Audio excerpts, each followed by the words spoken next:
There we go. Now we're on. Good morning, everyone. So, I am so honored to have Tony. Thank you. Thank you so much. The author of this amazing book that we're going to be talking about here. So, thank you for coming in so bright and early on this Saturday morning. Tell us a little bit about yourself. A little bit about me. Yep. I am a California native. Grew up in Compton, California when I was a younger man. Then we traveled to this area here. Right. Moved into Canyon Lake area when I was about maybe like 15 years old. Right. Played basketball, was a two-sport athlete. Played basketball, track, even a Renaissance man, sung in the choir. But really wasn't much into writing.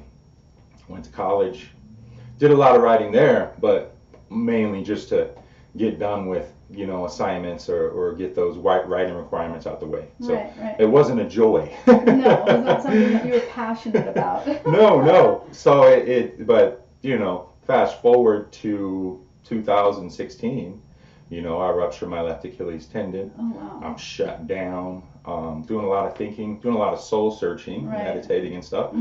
And I enter a space where it hit me.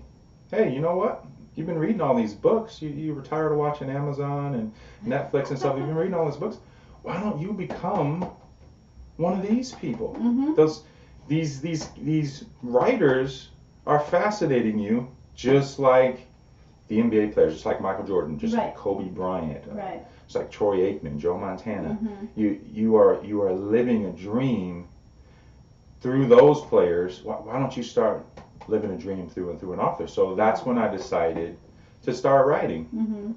And it wasn't until 2020 when I actually had the courage in myself, the belief in myself to put myself out there. Right.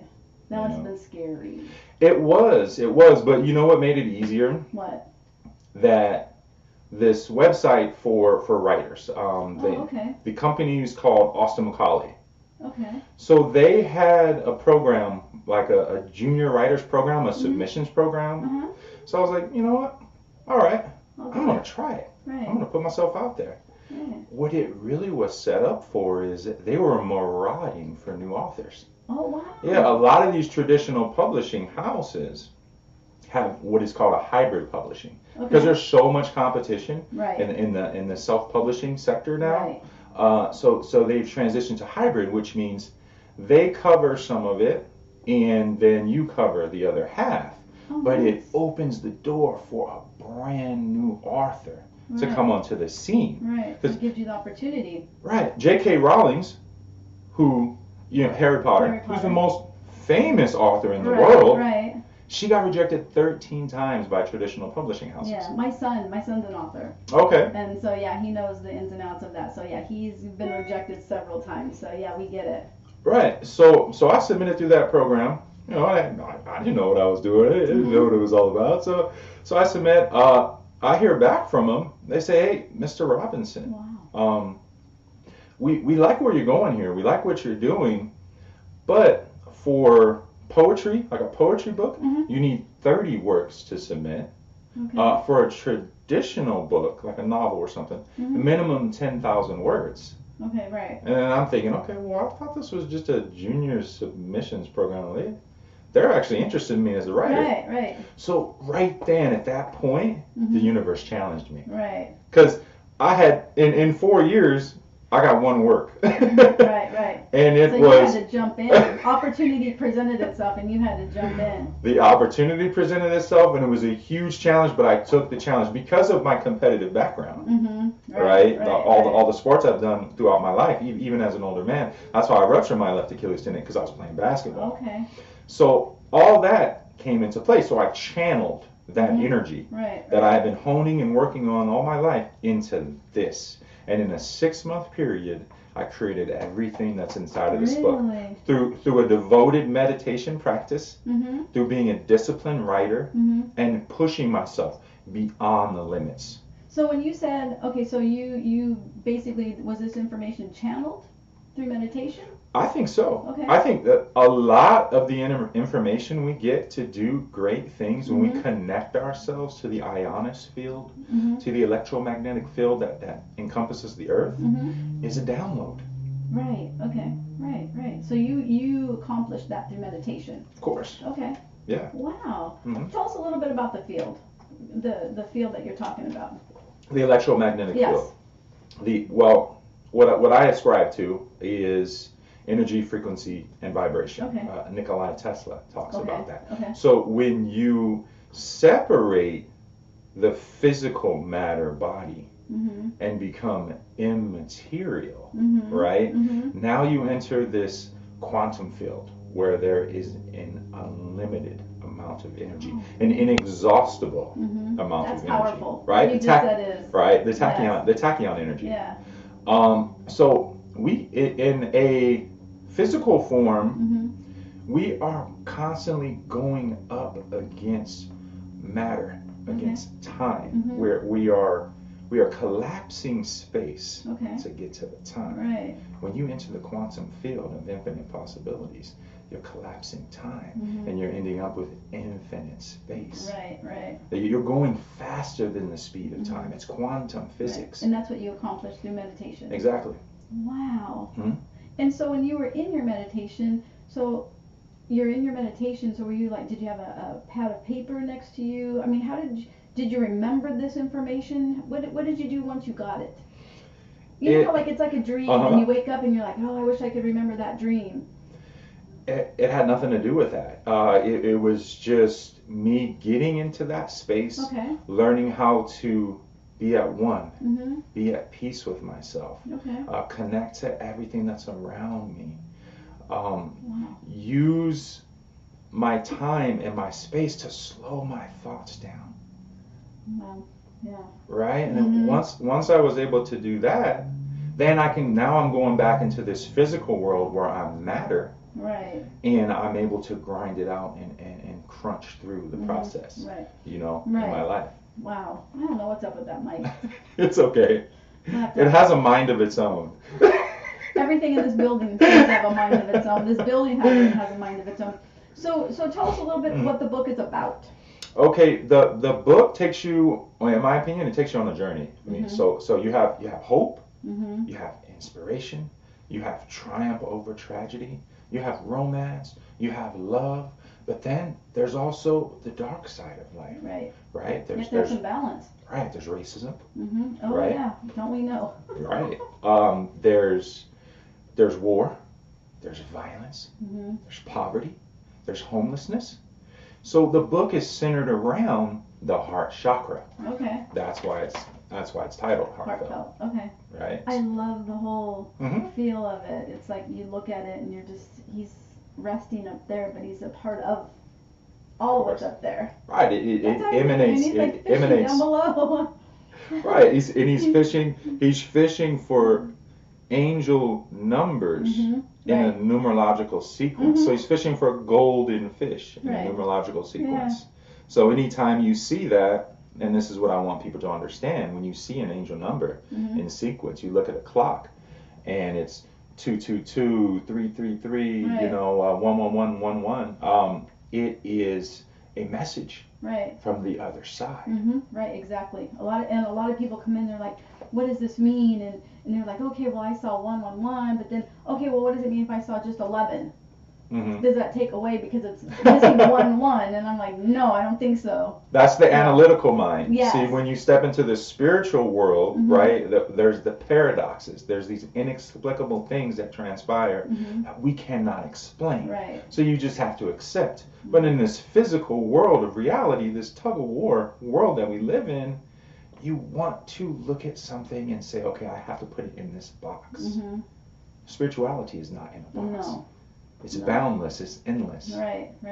But we tend to get caught up in doubting, or why would the universe or God or the Creator, Great Spirit, Buddha, whomever it is, why would they single me out of all of these people to send me that message?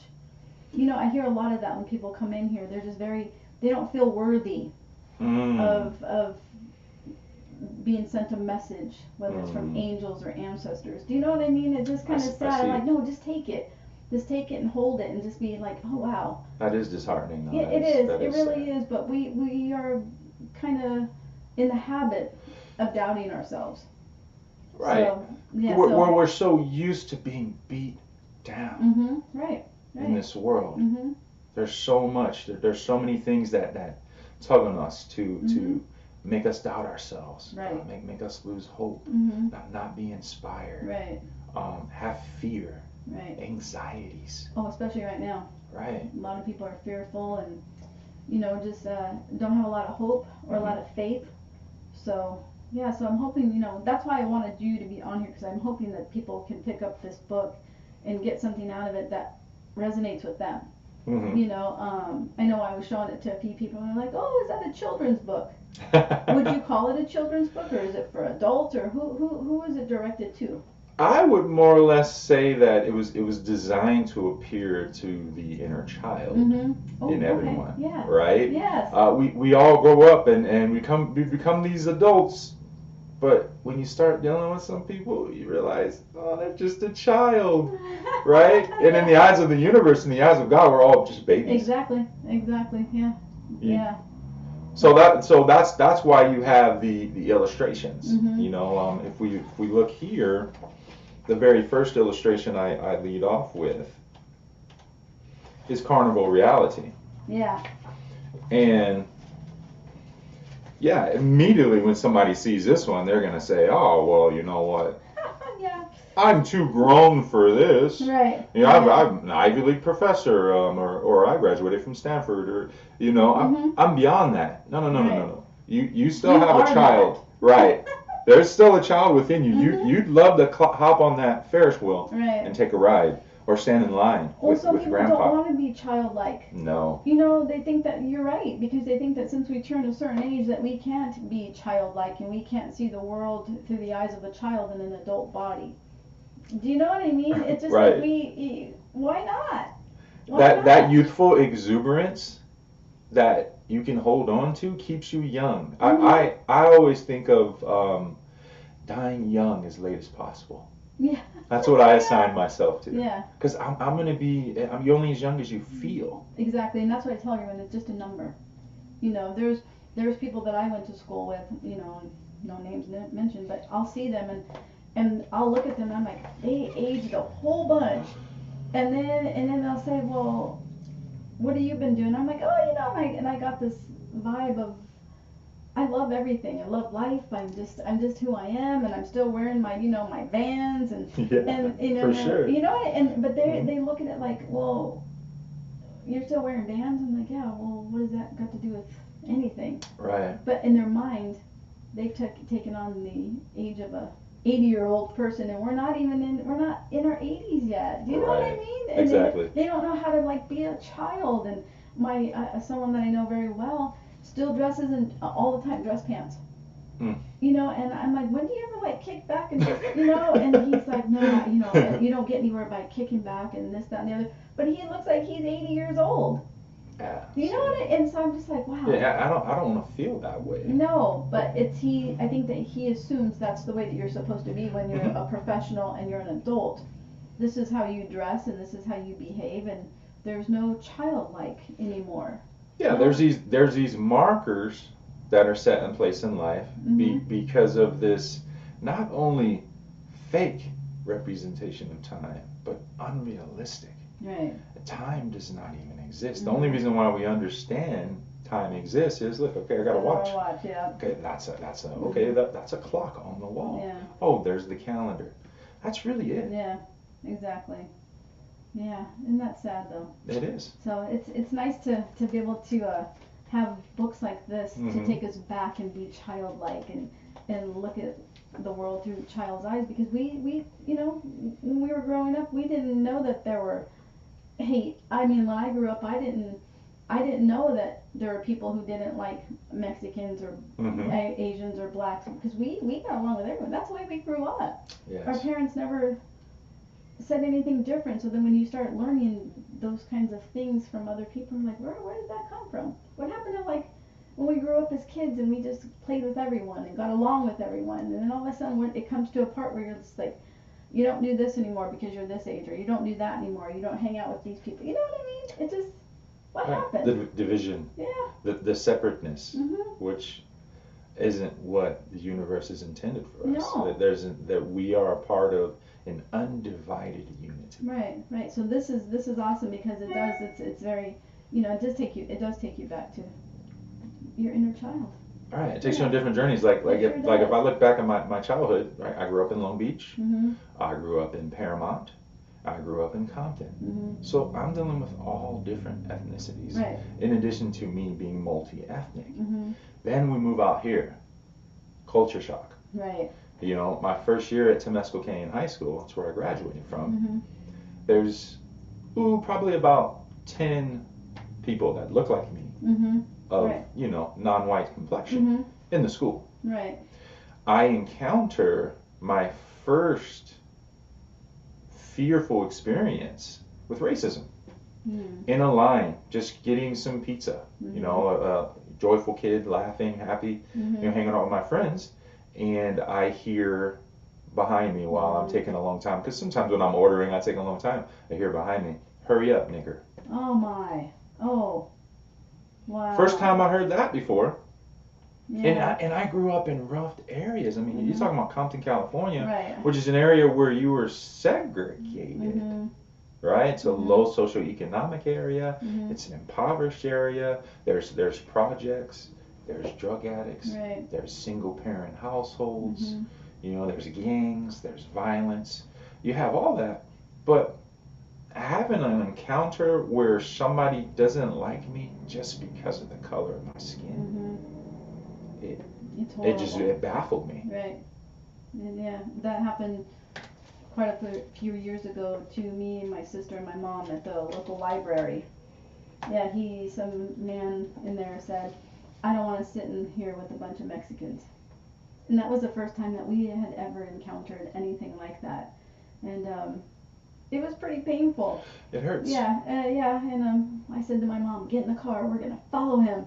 And my mom and my sister get in the car, and I start following him because I was that hurt and enraged. Yeah. And my mom's like, "No, we are better than that. We do not want to do that." And I was like, "Oh, okay." So we turn around, but it hurt, and even to this day, even that was several years ago, I've never forgotten it. Yeah, and you see me, I'm 45 years old. I mean, when that happened, I was probably about 14 years old, but I still remember it. It doesn't go away. It just doesn't. So I'm glad that that you wrote something like this, because hopefully in America we need this. Oh, we question. Need, something like this. In our own community here, we need something like this. So I think it's an amazing book. And I know that you were in Vegas last weekend. Okay, so yes. Tell us a little bit about that. I wanted to post that video. I didn't know if I could or not, but it was a great opportunity. I got invited out to Vegas through the publishing company that I work with, Writers Republic, to do a TV show, The Morning Blend. Nice. I was nervous. Trust me, I was nervous, though. but it was so exciting. Yeah, for my first opportunity, I didn't know how it was going to be. I didn't know how I was going to act.